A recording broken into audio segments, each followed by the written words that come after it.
had loved her madly. Why does one love? Why does one love?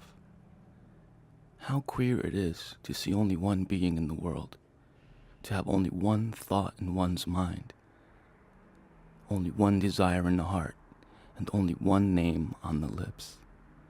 A name which comes up continually, rising like the water in a spring, from the depths of the soul to the lips.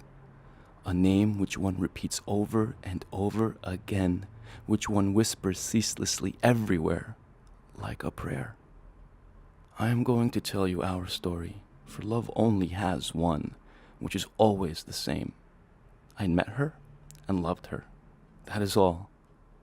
And for many years I have lived on her tenderness, on her caresses, in her arms, in her dresses, on her words, so completely wrapped up, bound, and absorbed in everything which came from her that I no longer cared whether it was day or night, or whether I was dead or alive on this old earth of ours.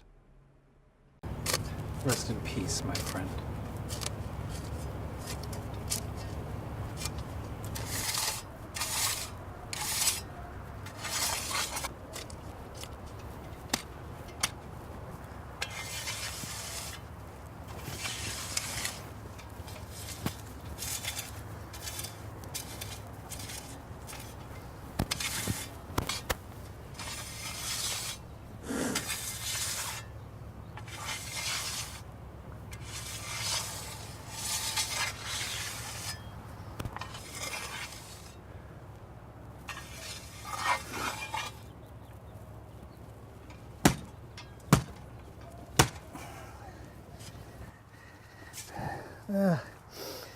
From dust we come, to dust we return.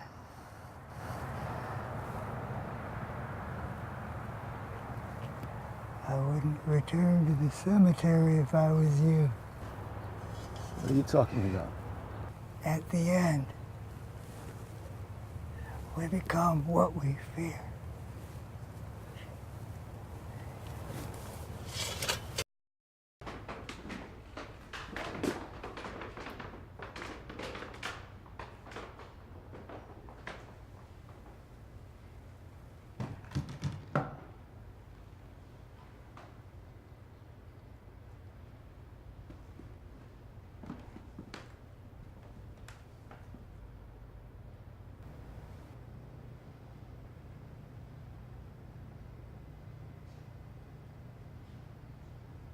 Do you like my dress?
dream, I had the idea that Jack was the main character and we were following him throughout his journey of self-grievance and over the loss of his love, Yolanda.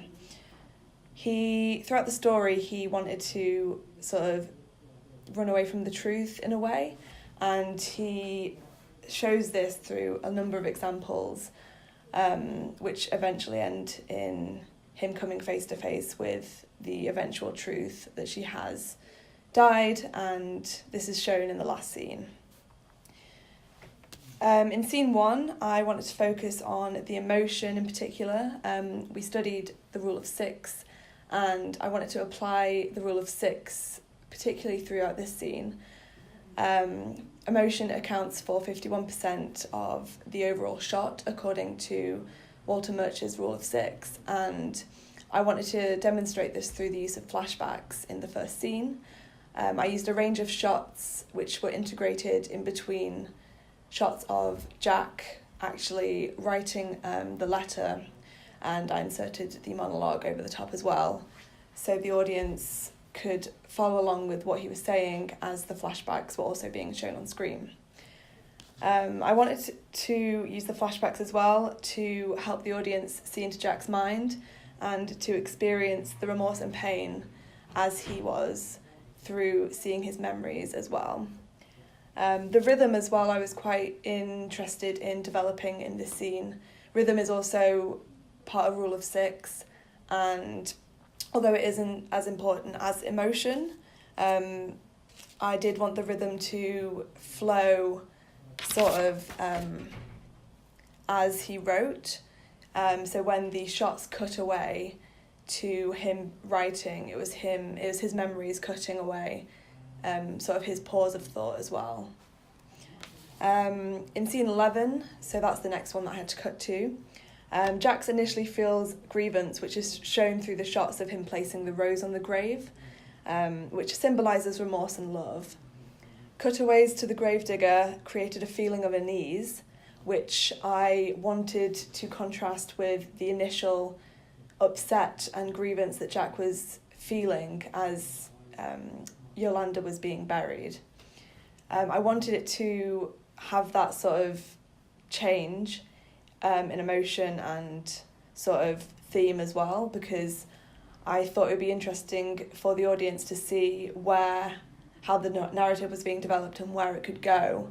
And this is shown through the gravedigger telling Jack that there is a threat, essentially, which is the fear of the unknown. In scene 18, a particular kind of leaning forward moment was when I used the shots of Yolanda's grave, but it had been altered, so it now read the actual truth that she had become ill because she'd gone out and essentially cheated on her husband, on Jack. And I used the shots of the grave continuing to go closer in, because I wanted to force the audience and Jack to finally be unable to escape the eventual truth, which is that she wasn't faithful to him, and this is forced upon him through those close-up shots going closer in, and it kind of it doesn't allow the audience to escape the truth either, so it works for both. Another leaning forward moment in the scene 18 was the ghosts emerging from the graves and writing their truths. This in particular, I think, was sort of signified Jack coming to terms with his inner demons, which were represented through the ghosts writing their truths. And I wanted to wait until the very last ghost to show the shot of him writing his truth, because I wanted the audience to await that suspense and see what was going to be written. And then when he does write that, and when I show that, Jack is completely astounded, and he realises then that Yolanda is also going to be writing the same sort of thing. And I think that's the moment for the audience and for Jack, that he realises the truth is no longer escapable. Throughout the film as well, there were definitely a lot of themes. I noticed that there was a lot of desperation, fear, heartache, love, lust, obsession, denial, truth, and grief. They were my main themes that I found. In particular, I found denial was a very strong theme, a very reoccurring one. He denies that Yolanda is really gone in many ways, which is shown through the mirror scene and is shown through particularly the graveyard scene as well.